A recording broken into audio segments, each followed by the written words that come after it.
Hey guys, I'm Nathan I'm Marissa. with Less Junk More Journey, and today we wanted to talk about where did we start once we decided we wanted to downsize.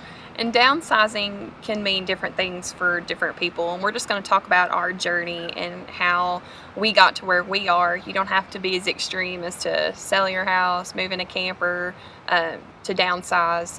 The first question was, what do I do with all my stuff? I know that was the first thing that came to my head when Nathan brought this lifestyle up to me.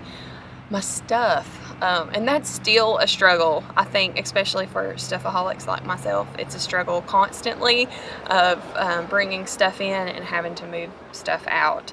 And I think we keep like a Goodwill pile going all the time. We constantly have an outgoing pile to donate, to toss, to give away. And so that's kind of where we started on our journey too, is we had to decide what was important to us. What could we get rid of? What could we donate? What could other people use? And what we absolutely could not part with. And then we just had to sort and work through that. Like I said, we still work through that every day. The second question we had to answer as we figured out whether or not we were going to downsize was, how do we make money? With Marissa, she's a nurse, and we had several options with hers.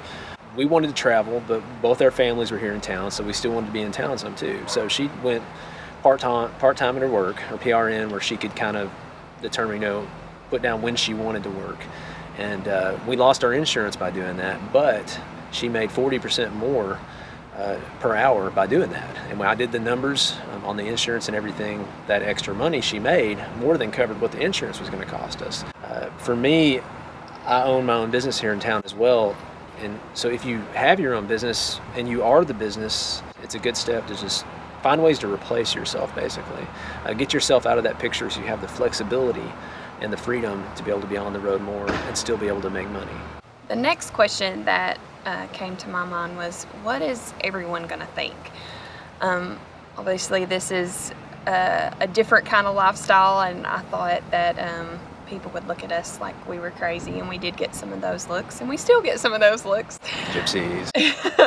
But I think how we went about this was just slowly introducing our family and friends to this idea, because we planned for this for over a year, and so our family and friends had time to adjust and get used to this. And then I think over time they've got to go on trips with us, and they've joined us on our adventures, and I think they totally get it now. And I think people start to understand once they see the freedom you have and the flexibility you have. I think people start to totally get this and not give you those looks as much as we used to get anyway. The last question is, what if I hate it? Because if you sell your house, you move in an RV, and then you realize you hate it, it could be a rough road ahead. But some of the things we did, we watched tons and tons of YouTube videos, which may or may not help. You can find as many tiny home and RVing videos as you want of any RV. That was kind of what we did in our spare time. We also went on some, test trips with friends in RVs to see how it felt in those. One idea, there's a company called Airbnb. It's airbnb.com, and what they do is they allow people to rent spaces like RVs or tiny houses that are a little bit out of the norm. So you can actually stay in one of these spaces for a week or two, get a feel for it, and see if you're going to go crazy, or you're going to kill each other, or whatever ends up happening in these spaces. You also just, even if you're not ready to rent something or move somewhere, even just practicing having more room around where you're living. Practice not cramming everything you can into a drawer where it doesn't fit anymore.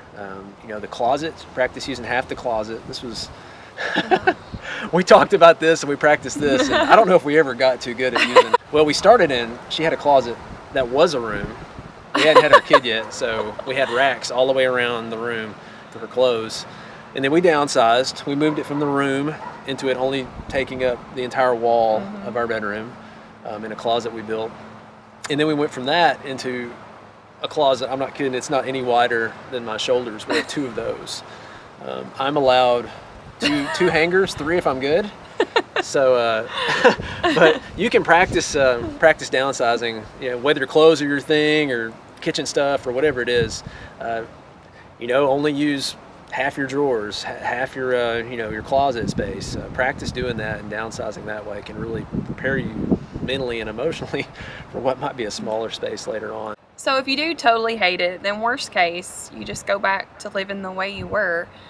You just sell your camper or sell the small space and go and get you another house. So for us, we just wanted to try something. We just wanted to not have any regrets. That was one of the things we talked about, was we would regret not trying this, but if we regretted doing it, then we would just go back to living the way we were. So that's our advice, is just chase your dream, just go after it and just try something new. And you might be surprised, because it has brought so much joy in what we're doing.